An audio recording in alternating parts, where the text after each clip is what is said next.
Nehemiah rebuilt Jerusalem's walls in the face of opposition. Today, let's rebuild our faith.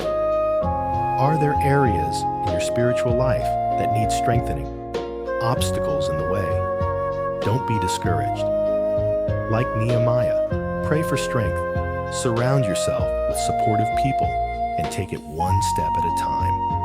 God is with you, and He will help you rebuild your faith stronger than ever.